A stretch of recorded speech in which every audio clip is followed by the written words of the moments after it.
Cricket খেললে যে টাকা পাওয়া যায় ওই টাকা হারাম না হালাল? যেমন সরকারিভাবে খেললে বা প্রিমিয়ার লিগে খেললে। দেখেন, যে কোনো খেলাধুলাকে প্রফেশন হিসাবে নিয়ে উপার্জন করা জায়েজ নাই। কারণ এটা কোনো মাকসাব না, এটা কোনো উপার্জনের ক্ষেত্র না।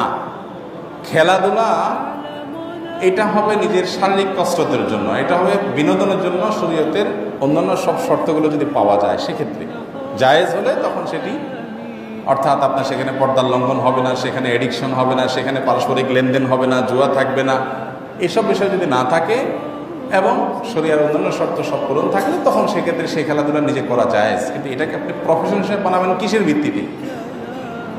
এটা কোন কাজটার আপনি প্রফেশন হিসাবে নিলেন? আপনি এখানে কি করলেন? অ্যাচিভমেন্টটা কি? বিশেষ করে যখন এই জাতীয় খেলাগুলো মানুষকে আল্লাহ থেকে গাফিল করায়, যখন এই জাতীয় খেলাগুলো মানুষের মধ্যে নেশার সৃষ্টি করে, ইমানের চেতনাকে দুর্বল করে দেয়, তখন এগুলোকে আবার পেশা হিসেবে নিয়ে সেখান থেকে আবার উপার্জন করা, এটা কোনো অবস্থাতেই ইমানদারের জন্য কোনো ভালো উপার্জন হতে পারে না।